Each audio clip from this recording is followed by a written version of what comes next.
할렐루야. 네, 안녕하세요. 오늘 하나님 말씀 보면서 함께 그 뜻을 헤아려 보고 또 깨닫고 나서 오늘 하루도 그 하나님의 말씀 가운데 살아내 가시는 저와 여러분이 되기를 같이 기도하겠습니다. 하나님 말씀 보겠습니다. 창세기 42장 26절에서 38절 끝까지의 이야기입니다. 그들이 곡식을 나귀에 싣고 그곳을 떠났더니 한 사람이 여관에서 나귀에게 먹이를 주려고 자루를 풀어본즉 그 돈이 자루 어기에 있는지라. 그가 그 형제에게 말하되 내 돈을 도로 넣었도다. 보라, 자루 속에 있도다. 이에 그들이 혼이 나서 떨며 서로 돌아보며 말하되 하나님이 어찌하여 이런 일을 우리에게 행하셨는가 하고, 그들이 가나안 땅에 돌아와 그들의 아버지 야곱에게 이르러 그들이 당한 일을 자세히 알리어 아라되, 그 땅의 주인인 그 사람이 엄하게 우리에게 말씀하고 우리를 그 땅에 대한 정탐꾼으로 여기기로 우리가 그에게 이르되 우리는 확실한 자들이요 정탐꾼이 아니니이다. 우리는 한 아버지의 아들 12 형제로서 하나는 없어지고 막내는 오늘 우리 아버지와 함께 가나안 땅에 있나이다 하였더니, 그 땅의 주인인 그 사람이 우리에게 이르되 내가 이같이 하여 너희가 확실한 자임을 알리니 너희 형제 중에 하나를 내게 두고 양식을 가지고 가서 너희 집안의 굶주림을 구하고 너희 막내 아우를 내게로 데려오라. 그러면 너희가 정탐꾼이 아니요 확실한 자들임을 내가 알고 너희 형제를 너희에게 돌리리니 너희가 이 나라에서 무역하리라 하더이다 하고, 각기 자루를 쏟고 본즉 각 사람의 돈뭉치가 그 자루 속에 있는지라. 그들과 그들의 아버지가 돈뭉치를 보고 다 두려워하더니 그들의 아버지 야곱이 그들에게 이르되 너희가 나에게 내 자식들을 잃게 하도다. 요셉도 없어졌고 시몬도 없어졌거늘 베냐민을 또 빼앗아 가고자 하니 이는 다 나를 해롭게 함이로다. 루벤이 그의 아버지에게 말하여 이르되 내가 그를 아버지께로 데리고 오지 아니하거든 내 두 아들을 죽이소서. 그를 내 손에 맡기소서. 내가 그를 아버지께로 데리고 돌아오리이다. 야곱이 이르되 내 아들은 너희와 함께 내려가지 못하리니 그의 형은 죽고 그만 남았음이라. 만일 너희가 가는 길에서 재난이 그에게 미치면 너희가 내 흰머리를 슬퍼하며 수올로 내려가게 함이 되리라. 아멘. 계속해서 이제 창세기 50장까지 야곱의 이야기가 11월 달에 이제 거의 끝이 날 것 같습니다. 그리고 이제 시편으로 이어지는데요. 야곱의 이야기를 계속 하다 보면 우리가 알고 있었던, 그리고 그렇게 생각하고 싶었던 야곱의 모습들은 그런 어떤 역경 가운데서도 우리의 믿음이 그러했듯이 그러한 역경 가운데서도 믿음을 잘 지켰으므로 그가 충분히 그러한 이 어떤 창세기에 나올 만한 그런 인물일 것이다라는 생각과 다르게, 제가 그 원어적인 표현으로 히브리 원어로 요셉이 감옥에 갇혔을 때 그가 넋이 나간 채로, 혼이 나간 채로 그렇게 그냥 세월을 보냈었다라고 말씀을 드리면서, 그러한 요셉의 모습을 보면서 우리가 위안이 되는 것은 그도 우리와 동일한 사람이구나라는 그런 생각입니다. 아브라함부터 이삭, 야곱, 요셉에 이르기까지 그들의 행적을 보면 마땅히 그들이 어떤 믿음의 대단한 어떤 것을 지녔다라고 보기보다는 그들이 갖고 있었던 그런 어떤 성격들, 마음들, 그것이 표현되고 있는 어떤 삶의 모습들을 보면 저희와 비단 다르지 않는 모습으로, 때로는 자신의 이익을 취득하려고 어떻게든 속임수를 쓰기도 하고, 자신의 와이프를 누이라고 속이기도 하고, 자기 살아남고자 그런 비열한 모습들도 보이며, 혹은 또 말도 안 되는 인간으로 봤을 때도 참 저건 아니다 싶은 그런 모습들을 보였음에도 불구하고 그게 우리에게 위안거리가 된다라면 거기서 끝이 아니라 그러한 자들을, 또 그러한 자들과 비슷한 우리들을 하나님께서 끌어 쓰시고 있다라는 것을, 그리고 계획을 두시고 직접적으로 간접적으로 우리의 삶의 영역 가운데서 개입을 하시고 믿음의 스타트를 주시고, 그리고 걸어갈 수 있는 그 길을 열어주시고, 그러한 모습들이 별반 다르지 않다라는 것을 우리가 끝내는 발견을 해야 된다라고 말씀을 드렸습니다. 오늘 요셉의 이야기를 보면 드디어 요셉은 애굽의 총리가 됐습니다. 그런 역경들 속에서 참 드라마틱한 것 같아요. 요셉의 생애를 보면 그런 애굽의 총리가 된 당시로서 강대국인 이 애굽의 총리가 된 요셉에게 드디어 요셉이 20년 전에 꾸었었던 꿈처럼 형들이 요셉에게 와서 절을 하고 있습니다. 요셉도 그 모습을 보면서 그때 일이 떠올랐죠. 성경에도 나와 있습니다.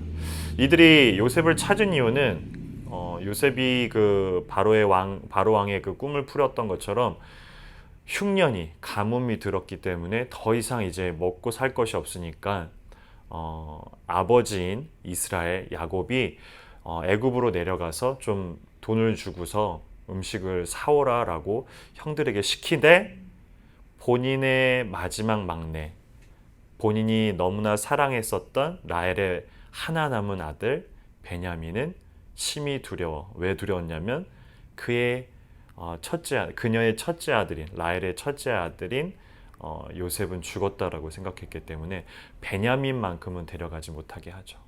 따라서 10명의 형들이 쭉 이제 애굽으로 들어옵니다. 이것을 보게 된 요셉이 바로 형들과 아는 척을 하는 것이 아니라 여기서 첫 번째 질문이 들어요. 왜 요셉은 형들을 알아챘음에도 불구하고 그들은 요셉인 것을 못 알아봤죠. 왜냐하면 이미 모습이 다른 모습이고 20년이라는 시간이 떨어져 있었기 때문에 쉽사리 알아볼 수도 없었고 차마 고개를 들어서 애굽 총리를 뻣뻣하게 쳐다볼 수 있는 그런 신분도 아니었고요. 그런데 왜 도대체 요셉은 여기서 형들을 아는 체를 안 했을까가 제가 가지고 있는 가장 궁금한 부분 중에 하나입니다. 어떠신가요? 형들은 이제 얘기를 합니다. 근데 요셉이 가만히 그냥 그 곡식을 주거나 음식을 주지 않죠. 어떻게 몰아가냐면 형들에게 정탐꾼, 즉 간첩이라 우리나라를 애굽을 뭔가를 탐하려고 혹은 침범하려고 온 간첩이라고 몰아세웁니다. 그러자 끝내는 자신의 그런 백그라운드를 형들의 백그라운드로 다 얘기합니다. 우리가 12명의 아들들이 있는데 우리 형제들이 있는데 막내는 아버지와 함께 있고 한 명은 잊어버렸습니다라고 얘기합니다. 없어졌다고. 그러자 더 몰아세웁니다. 니들이 정말로 정탐꾼이다라고. 딜을 하기 시작하죠. 시몬을 남겨놓고 그 아들 중에 한 명인 형들 중에 한 명인 시몬을 남겨놓고 음식을 챙겨서 돌아가고 베냐민 막내 아들 너희들 말 따라 막내 아들까지 데려오면 내가 너희들을 정탐꾼이라고 간첩이라고 생각 안 할 테니까 데려오라라고 하면서 담보로 시몬을 잡아놓습니다. 그러니까 9명이 이제 10명으로 왔는데 9명이 다시 가나안 땅 본토 그 집으로 돌아갑니다. 그리고 나서야 오늘 이야기가 이 아버지와의 어떤 이야기인데 아버지는 절대로 자기의 하나 남은 아들이라고 하죠. 본초도 아니고요. 자기의 사랑했었던 라헬의 얻게 된 두 아들 중에 한 아들은 요셉은 이미 진작에 없어졌다고 죽었다고 생각했고 하나 남은 아들은 더 이상 내가 너희들한테 맡기지 않는다라고 이야기를 하면서 오늘 본문이 끝납니다. 그런 다시 가나안 안으로 돌아가는 와중에 형들에게 빚어진 일들이 또 하나 더 있어요. 무엇이냐면 나귀에게 실어져 있던 자루를 틀어보니 돈 뭉치가 그 가운데 다 있다라는 겁니다. 그러면서 형들이 뭐라고 얘기하면 어찌하여서 28절에 보면 어찌하여 이런 일을 우리에게 행하셨습니까? 하나님이라고 하나님을 두렵고 떨린 마음 혹은 블레임 비슷하게 약간 하나님 어떻게 해서 저희들에게 이런 일을 빚어지게 합니까? 돈을 가지고서 당장 애굽으로 돌아가지도 않았고요. 이미 애굽 총리는 본인들을 삐딱하게 보고 있기 때문에 그것을 정직하게 아마 가지고 갔어도 살아남기 쉽지 않았을 거라고 예상을 해볼 수 있을 것 같아요. 그럼에도 불구하고 이들이 그 돈을 가지고 옵니다. 그런 위험한 요소 가운데서도. 그리고 그것을 보고서 나서도 야곱도 너무나 놀래죠. 이런 상황들을. 그러니까 이제 아들 둘이 이미 없어졌다라고 야곱은 판단을 해버려요. 요셉은 진작에 없어졌고 오늘 시몬까지 두고 왔다고 했는데 없어졌다라고 표현하고, 그리고 이제는 베냐민까지 데려가서 없앨 것이냐라고 얘기합니다. 형들의 반응이 어떠냐면, 어찌해서 이렇게 벌어졌습니까? 하나님 어찌해서 이런 일들을 저에게 비춰주고 보여주시고 그리고 이렇게 겪게 하십니까? 라고서 약간 불만 섞인 조로 이야기를 하고 있죠. 요셉이 그래하지 않았을까요? 요셉이 감옥에 있을 때도 그렇고 추행했다고 보디발의 아내에게 그런 누명을 썼을 때도 그랬을 거고, 그것의 첫 시작인 형들이 자신을 버리려고 했을 때도 요셉의 마음이 그러지 않았을까? 죽이려고 했었고 나중엔 버리려고 했었고 나중엔 팔려고 했었고. 어찌하여서 야곱이 갖고 있었던 꿈들은, 만약에 야곱이 그 뜻을 알았더라면, 결국엔 이 형들이 자기에게 절을 하게 된다라는 그런 뜻을 알았더라면 결코 형들에게 그 꿈 이야기를 20년 전에 하지 않았을 거다라고 저는 생각합니다. 그러한 뜻을 뒀었던, 그런 마음의 뜻을 뒀었던 사람이라면 결코 좋은 사이가 아니기 때문에, 지금 형들은 그보다 위에 있고 근데 나중에 꿈에 보니까 그들이 나한테 절을 하고 있고, 말도 안 되는 시츄에이션이니까 이것을 이미 진작에 알고 있었더란 요셉이라면 아마도 숨겼겠죠, 꿈의 내용을. 근데 요셉은 그 내용을 모릅니다. 그러니까 줄줄이 다 얘기를 하죠. 어디까지 모르느냐? 아마도 이 순간 오늘 읽었었던 본문까지도 요셉은 정확하게 그 뜻을 몰랐을 것이다 라고 생각합니다. 심지어 형들이 한탄을 하죠. 낙타에 들었었던 그 돈자루를 보면서, 하나님 어찌해서 나에게 이러한 고난과 이러한 시간들을 허락하십니까? 왜 이런 시간들을 저에게 주어집니까? 요셉이 또 그러했겠죠. 하지만 요셉이 결국에는 45장에 가면 이런 이야기들을 형들에게 합니다. 당신들이 나를 이곳에 팔았다고 해서 근심하지 마소서, 한탄하지 마소서.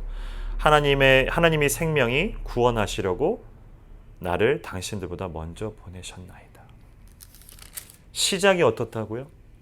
어찌하여서. 하나님, 이렇게 한탄합니다. 불만이 섞여 있습니다. 하지만 끝낸 돌아보니까 그제서야 요셉도 이 45장이나 와서야 하나님의 그 뜻들을, 하나님이 왜 20년 전에 자기의 꿈을 주셨는지, 그리고 왜 그러한 삶들을 허락하셨는지를 그제서야 고백하게 된다라는 거죠. 이게 어떤 면에서는 개개인에게 펼쳐지는, 제가 알고 있는 그 구원의 그런 여정의 이야기들이라고 생각이 듭니다. 각각의 어떤 그 형태들은 다르겠지만 구원의 시작과, 자신의 믿음의 시작과, 그리고 믿음으로 그 길을 걸어가면서 겪게 되는 그런 상황들과, 그런 상황들 속에서 어찌하여서 하나님 나에게 이러한 일들을, 하지만 돌아보니까 하나님 이제야 제가 알겠습니다라고 고백하고 있는 모습들이 저의 믿음의 그러한 아마 패턴이지 않을까, 루틴이지 않을까라는 생각들을 해보게 됩니다. 오늘 하루도 누군가에게는 너무나 힘든, 또 누군가에게는 너무나 불만 섞인, 하나님을 믿는다라는 것만으로도 너무나 힘든 그런 상황들이 누군가에게는 빚어질 수도 있습니다. 하지만 나중에 돌아보니 하나님 그러하셨군요 라고서 깨닫게 되는 것이 우리 믿음의 이 여정의 길인 듯 합니다. 오늘 혹시라도 그런 힘듦 가운데, 믿음의 여정 가운데 어떤 너무나 상처됨으로, 너무나 힘듦으로, 모든 어떤 멀티플한 상황 속에서 빚어지는 상황들이 있다라면 오늘 말씀을 통해서 보면서 요셉도 그리고 형들도 그렇게 나중에서 깨닫게 되는 모습을 들여다보며 오늘 하루를 힘차게 걸어 나가시는 저와 여러분이 되기를 같이 기도하겠습니다. 기도합니다. 하나님 감사합니다. 막상 믿음의 여정을 시작하고 그 길을 걸을 때는 잘 그 뜻을 잘 모르겠습니다. 하나님 어찌하여서, 하나님 왜, 하나님 어떻게 하시려고, 이러한 질문들이 참 많이 서는 저의 믿음의 여정입니다. 하지만 요셉이 그렇게 고백했듯이, 혹은 형들이 나중에 그렇게 깨달았듯이, 우리의 믿음들의 여정들이 힘듦으로 끝나는 것이 아니라 결국에는 하나님을 만나게 하고 느끼게 하고 깨닫게 한다라는 것을 오늘도 배워갑니다. 하나님 함께 해주시고, 혹여라도 지금 이 순간에도, 오늘 이 하루 가운데서도 힘듦 가운데서 걸어나가는 그런 믿음의 여정에 그러한 우리 성도님들 계시거나 그리스도인들 있다라면 주님 힘을 더하여 주시옵소서. 감사합니다. 예수님 이름으로 기도합니다. 아멘.